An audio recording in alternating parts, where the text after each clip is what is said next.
Welcome Poojika electronics. இன்றைக்கி நம்ம கடைக்கு பார்த்தீங்கன்னா ஒரு Samsung LCD TV, Sony LCD TV screen ப்ராப்ளத்துக்கு வந்தது. அதாவது கஸ்டமர் என்ன சொல்லியிருந்தாங்கன்னா, 2 டிவிலையும் டிஸ்பிளே மாற்றி கொடுக்க சொல்லியிருந்தாங்க. ஆனால் இந்த மாதிரி ப்ராப்ளம் வந்தால் பார்த்தீங்கன்னா அது டிஸ்பிளே ப்ராப்ளம் கிடையாது. அதாவது டிஸ்பிளே மேலே ஒட்டுற ஃபிலிமு தான் ப்ராப்ளம். அதாவது டிவி பார்த்தீங்கன்னா ரொம்ப நேரம் ஹீட் ஆச்சுனாக்கா இந்த ஃபிலிம் மட்டும் வந்து வீணாக போயிடும். அதனால் இந்த டிவியில் வந்து எப்படி நான் சுரண்டி எடுத்துகிட்டு அதுக்கப்புறம் மேலே ஒரு ஃபிலிம் வச்சு செக் பண்ணிவிட்டு இந்த டிவி ரெடி பண்ணி கொடுக்குறேன்னு வீடியோ பாருங்கள். இந்த வீடியோ பார்க்குற நீங்கள் வந்து ஒரு டெக்னீஷியன் இருந்தீங்கன்னாக்கா ஆல்ரெடி வீடியோ போட்டிருப்பேன், அந்த பழைய வீடியோ பாருங்கள். இல்லைனா இந்த புது வீடியோ வேணாலும் கமெண்ட்டில் சொல்லுங்கள், நான் வீடியோ போடுறேன்.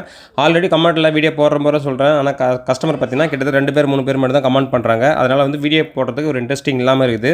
அதனால் ஆல்ரெடி வீடியோ சேவ் பண்ணி தான் வச்சுருக்கிறேன். எடிட் பண்ணுறது டைம் கிடையாது. உங்களுக்கு கண்டிப்பாக அந்த வீடியோலாம் வந்துட்டு தான் இருக்கும். சப்போஸ் இந்த வீடியோ வந்து நீங்கள் ஒரு கஸ்டமர் பார்க்குறீங்கன்னா உங்கள் வீட்டில் இது மாதிரி ப்ராப்ளம் இருந்தாக்கா நம்ம சேனல் நம்பர் இருக்குது, பார்த்து கால் பண்ணுங்கள். ஒரு டெக்னீஷியன் இருந்தீங்கன்னா நம்ம சேனலை வந்து சப்ஸ்கிரைப் பண்ணி ஃபாலோ பண்ணுங்கள். நன்றி. பூஜிகா எலக்ட்ரானிக்ஸ்.